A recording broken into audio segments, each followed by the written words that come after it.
우리가 지난 주에 애굽에서 일어난 이 아브라함의 거짓말 사건을 면밀히 살펴보았습니다.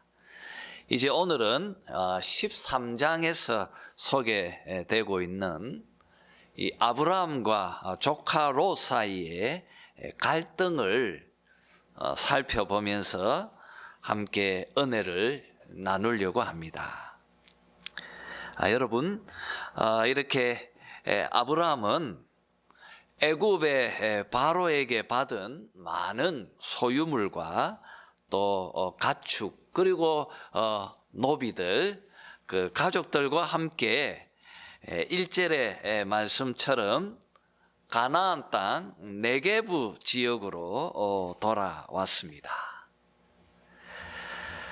그리고 아브라함은 애굽에서 자신을 보호하고 인도하셨던 우리 하나님께 감사하기 위해서 13장 3절 4절의 말씀처럼 그가 처음으로 제단을 쌓은 곳인 이 베델로 가서 그곳에서 하나님의 이름을 불렀다고 말씀은 들려주고 있습니다.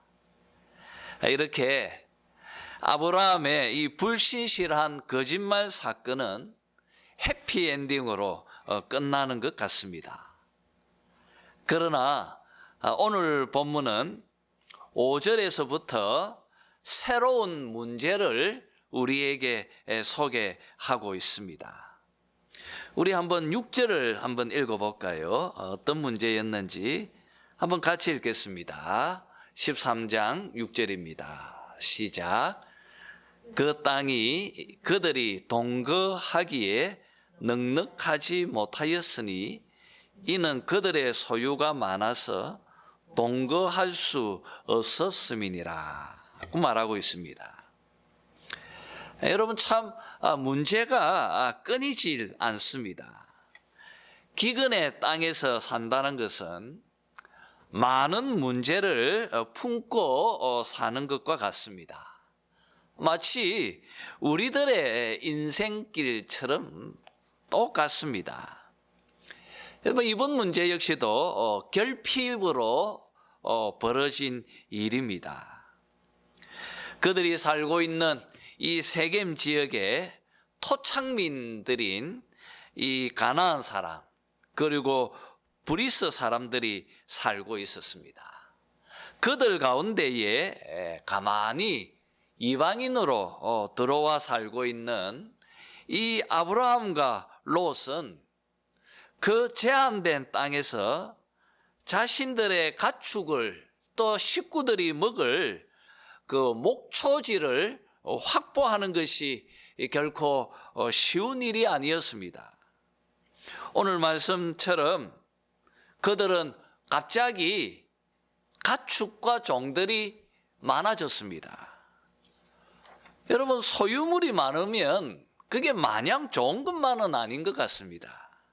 한정된 목초지와 그리고 많은 가축들과 사람들, 결국 이것이 싸움을 야기시켰고 많은 갈등을 일으키게 되어졌습니다. 결국 아브라함은 서로 헤어지는 것으로 문제를 해결하고자 합니다. 한번 9절을 한번 읽어봅시다.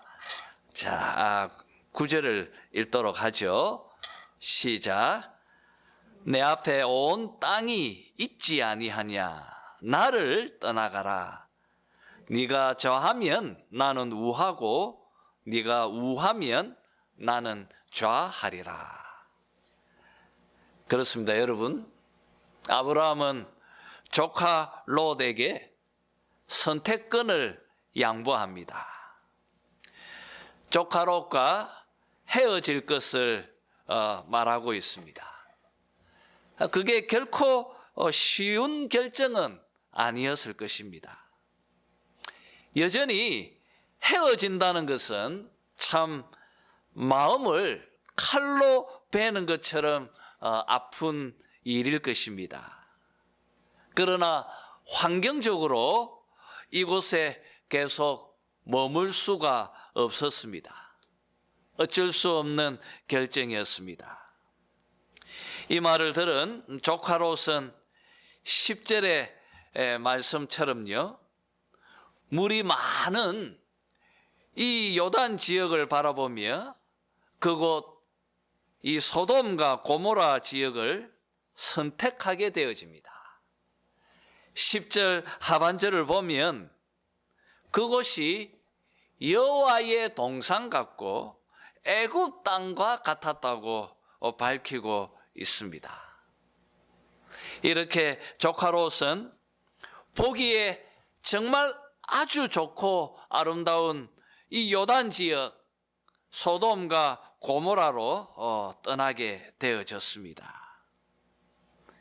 여러분, 조카 롯을 떠나보낸 그 빈자리를 바라보고 있는 아브라함의 마음이 어떠했겠습니까? 아브라함은 조카 롯을 자기 아들처럼 생각했습니다. 롯 역시도 큰아버지였던 이 아브라함을 아버지처럼 따랐기 때문에 갈대아 우르로, 그곳에서 하란으로, 또 지금 가나안으로 큰아버지 아브라함을 따라서 같이 온 것이 아니겠습니까? 이렇게 자기 아들과 똑같이 여겼던 그 조카 롯이 떠나버렸습니다. 떠나버린 그 자리가 얼마나 황량하고 그것이 또 얼마나 쓸쓸했겠습니까? 오늘 14절 말씀을 보면 롯이 아브라함을 떠난 후에 라고 그렇게 말이, 이 본문이 시작되고 있습니다. 롯이 아브라함을 떠난 후에. 우리는 이 표현 속에서 지금 이 아브라함의 마음이 얼마나 힘겹고 또 참 어려운지를 이 글의 이 배열 속에서 우리가 느끼게 되어집니다. 바로 그때였습니다. 하나님께서 아브라함에게 찾아오셨습니다. 그리고 다시 한번 이 약속의 말씀을 주고 계십니다. 우리 함께 하나님께서 아브라함에게 주셨던 그 약속의 말씀을 읽었으면 합니다. 한번 읽죠. 14절에서 17절까지입니다.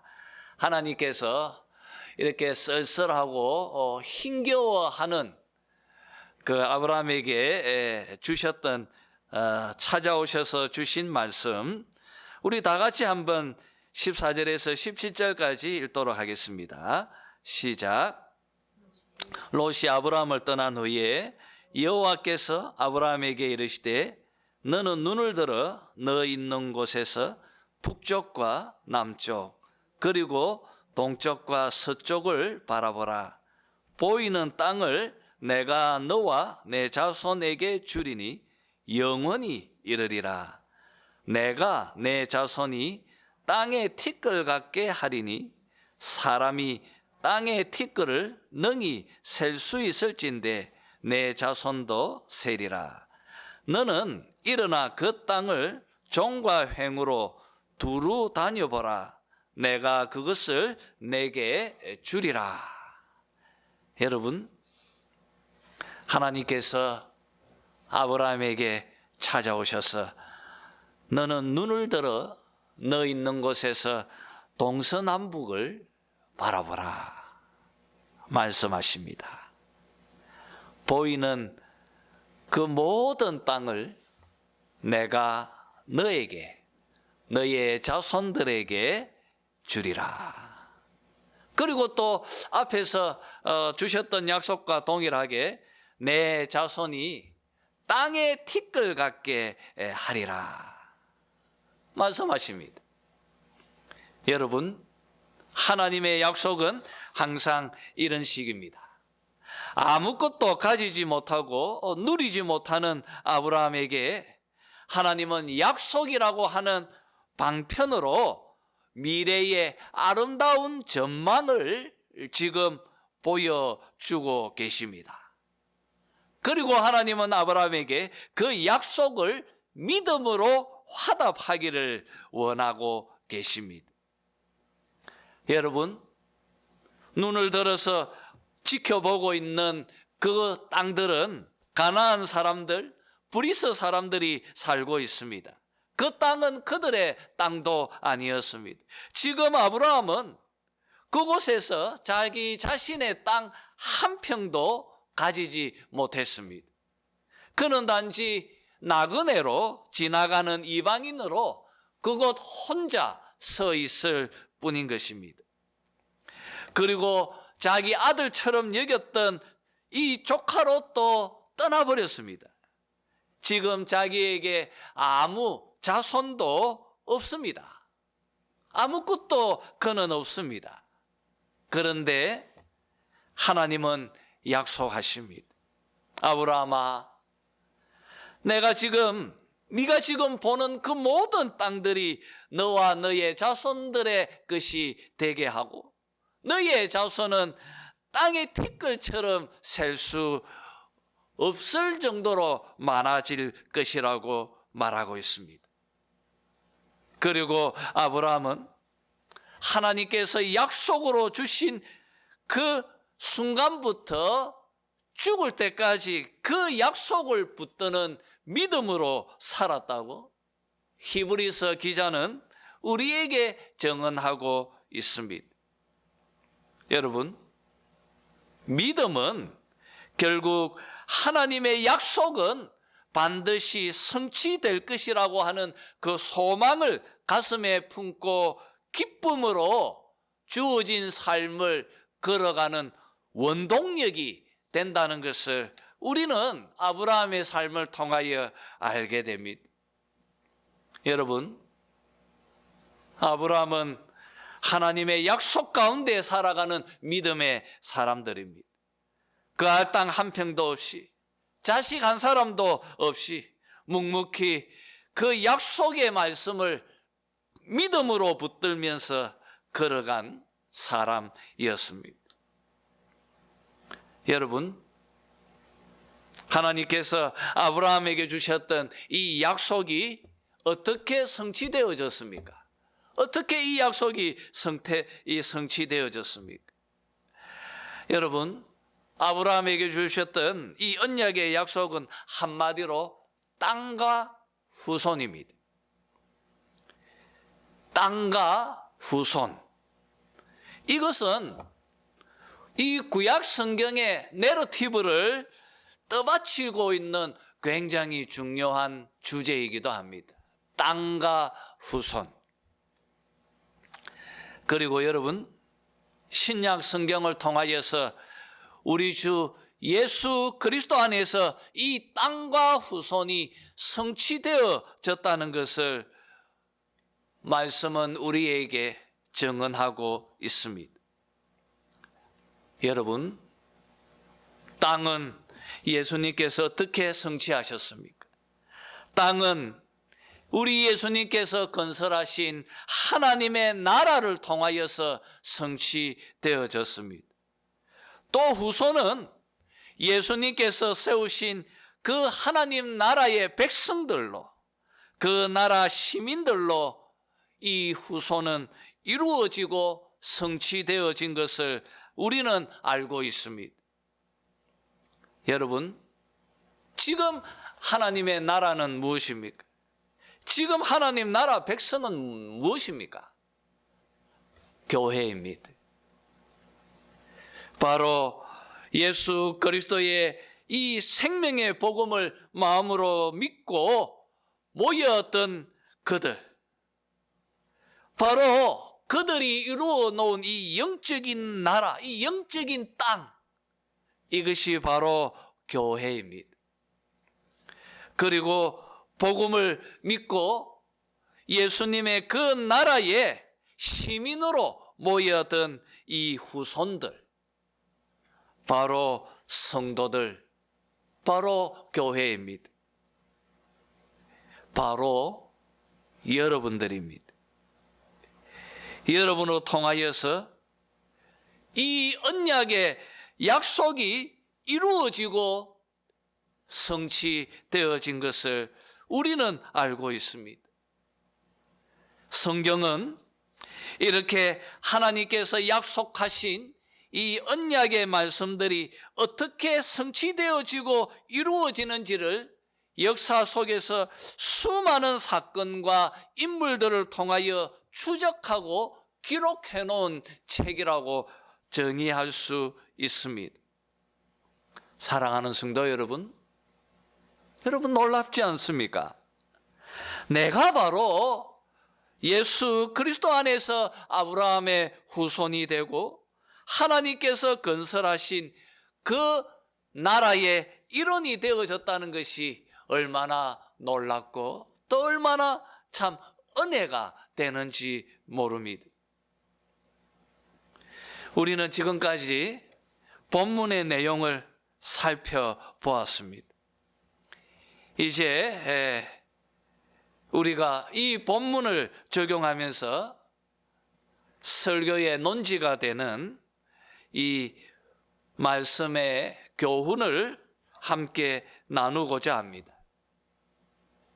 여러분, 오늘 본문은 기근의 땅에서 살아가는 이 나그네들인 아브라함과 롯이 겪는 이 결핍이 가져다 주는 현실의 삶 속에서 두 사람이 미래를 선택하는 두 가지의 전망을 살펴보면서 지금 현대를 살고 있는 이 기근의 땅에 이 세상에서 살고 있는 우리들이 어떤 전망을 가지고 나의 미래의 삶을 선택할 것인지를 함께 나누면서 은혜를 갖고자 합니다.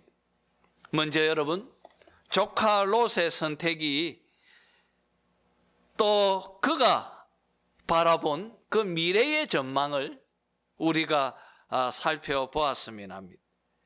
여러분, 롯이 선택한 그 기준이 10절에서 명확하게 밝혀지고 있습니다. 우리 한번 10절을 한번 읽어볼까요? 10절을 다 같이 한번 읽어봅시다.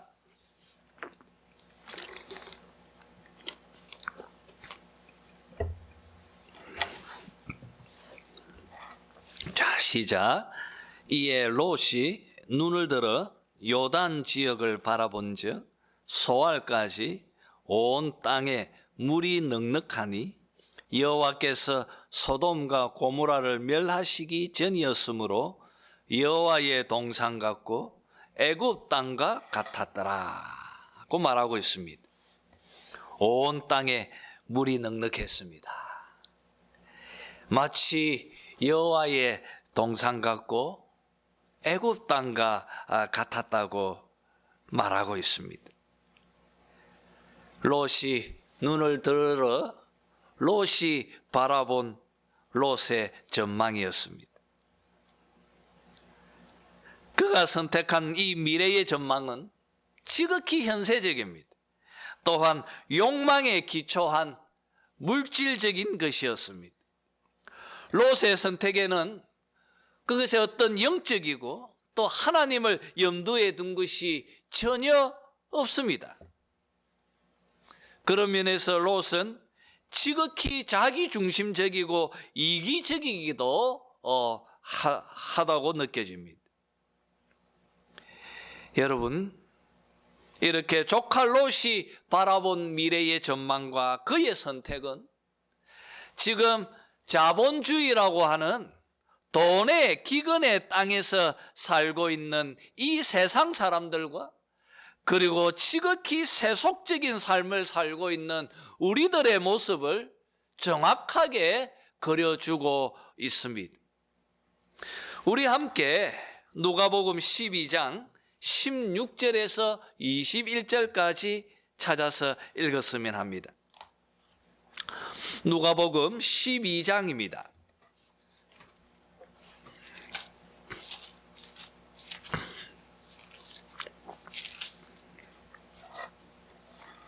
16절에서 21절까지입니다.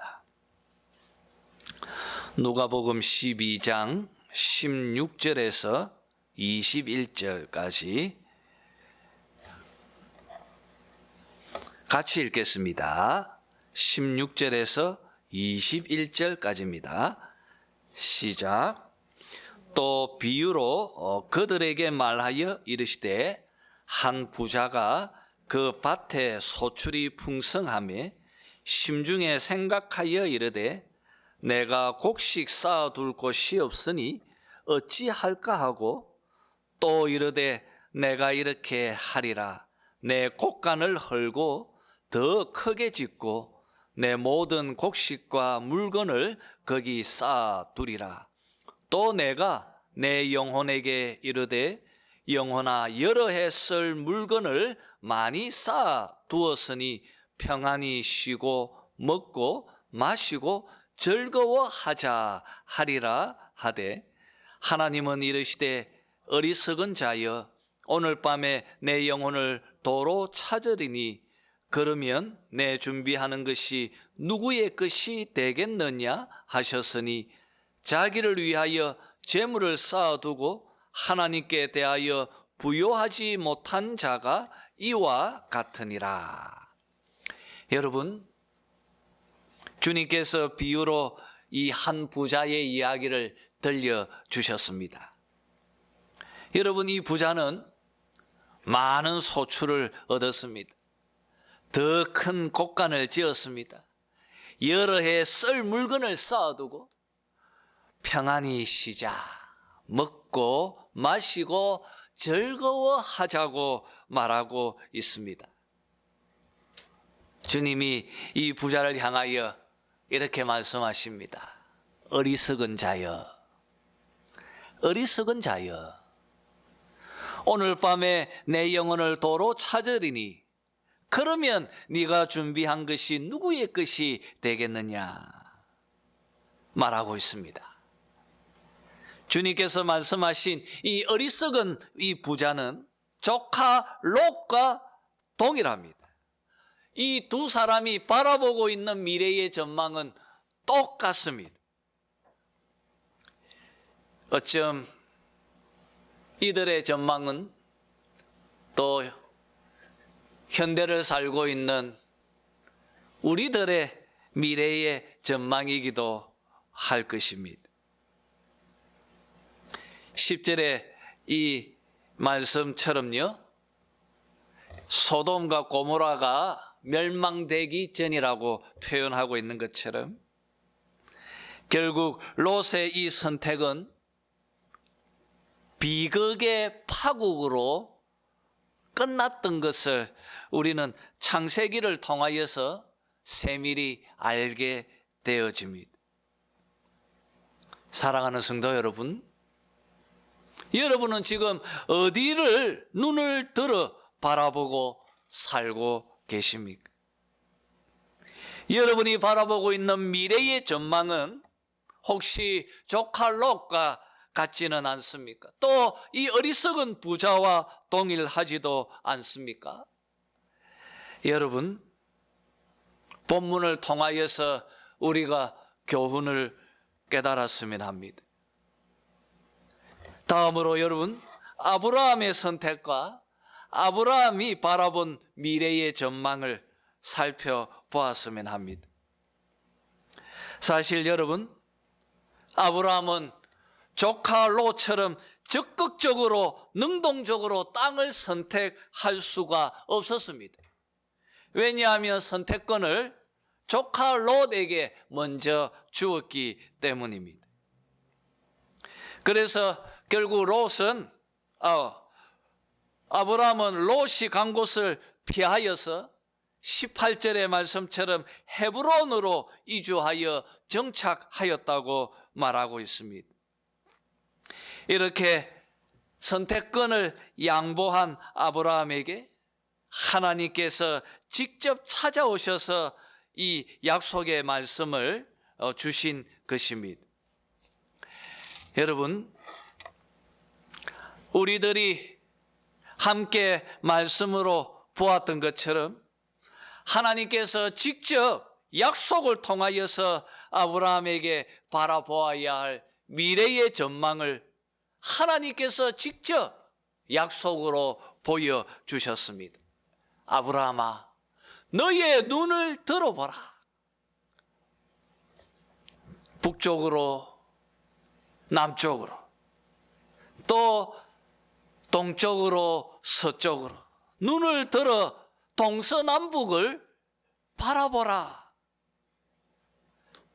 여러분, 이것은 아브라함이 직접 선택한 미래의 전망이 아니었습니다.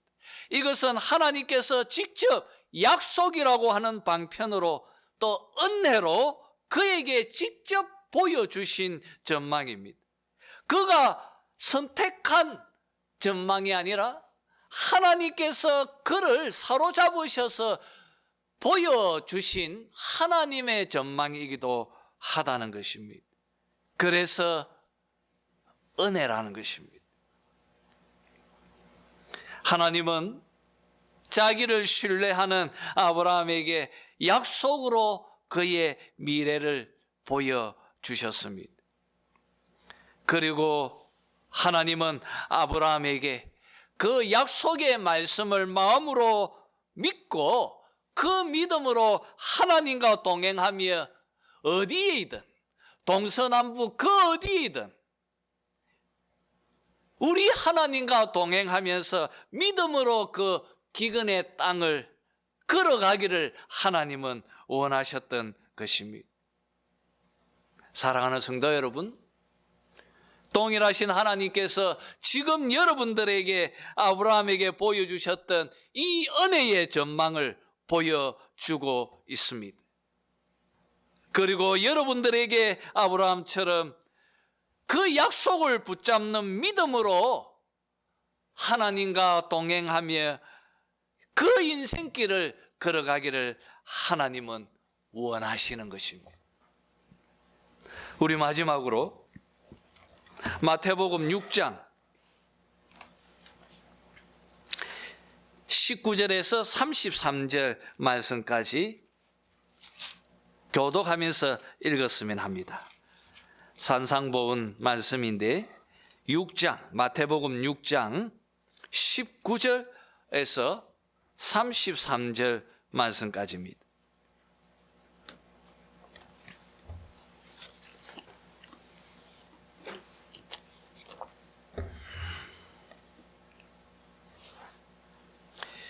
자, 교독하면서 읽겠습니다. 제가 19절을 먼저 읽겠습니다. 너희를 위하여 보물을 땅에 쌓아두지 말라. 거기는 좀과 동록이 해하며 도둑이 구멍을 뚫고 도둑질 하느니라.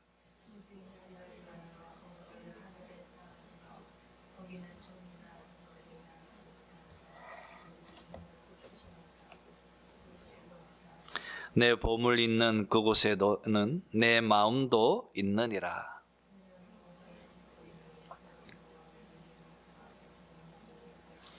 눈이 나쁘면 온몸이 어두울 것이니 그러므로 내게 있는 빛이 어두우면 그 어둠이 얼마나 더하겠느냐.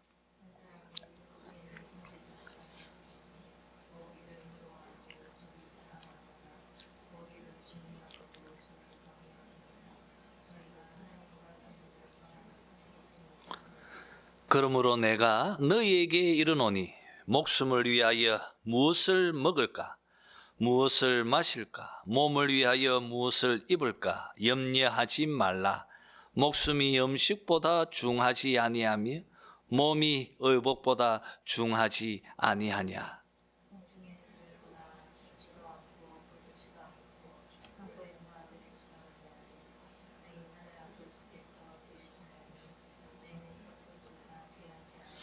너희 중에 누가 염려함으로 그 키를 한 자라도 더할 수 있겠느냐?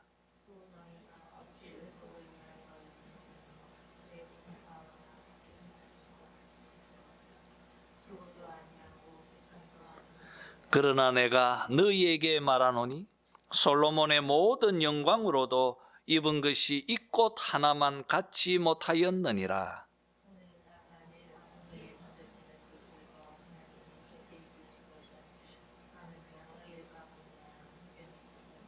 그러므로 염려하여 이르기를 무엇을 먹을까, 무엇을 마실까, 무엇을 입을까 하지 말라.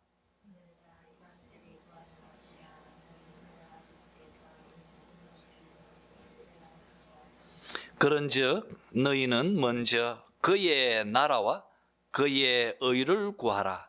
그리하면 이 모든 것을 너희에게 더하시리라. 아멘. 여러분, 공중나는 새를 보십시오. 들에 피어있는 백합화를 보십시오. 하나님께서 먹이시고 입히시고 계십니다. 그러니 무엇을 먹을까, 무엇을 마실까 염려하지 말라고 주님께서 여러 번 강조하고 계십니다. 이런 것들은 다 이방인들이 구하는 것이라고 말씀하십니다. 너희들은 공중나는 새보다 들에 핀 백합화보다 더 귀하지 아니하느냐. 하늘의 아버지께서 너희를 다 책임져 주실 것이다. 그러니 너희는 그의 나라와 그의 의를 구하라. 주님께서 주옥같이 이 말씀을 우리에게 들려주고 있습니다. 이것이 하나님께서 아브라함에게 약속의 말씀으로 주신 약속이기도 한 것입니다. 불안해하지 마라. 아브라함아, 내가 너와 함께 할 것이다.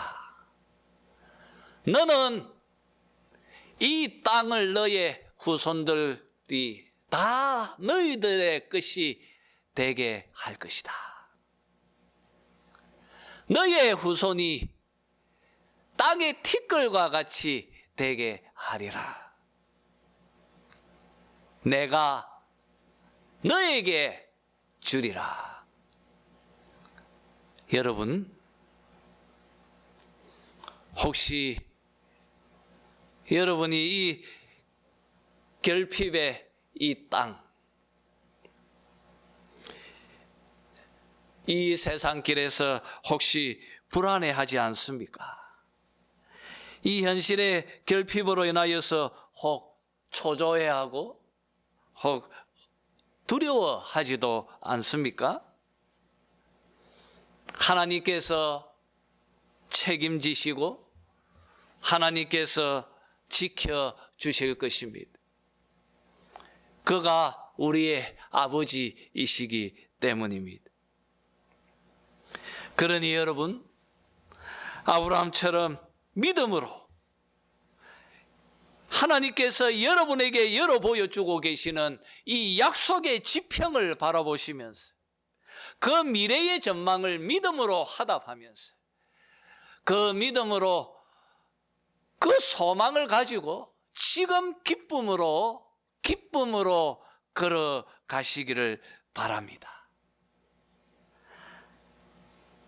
그리스도 안에 이 약속이 나의 것이 되어져 있습니다. 그리스도 안에서 여러분이 이 약속 믿음으로 붙들고 승리하며 살아가는 여러분들이 다 되시기를 주님의 이름으로 축원합니다.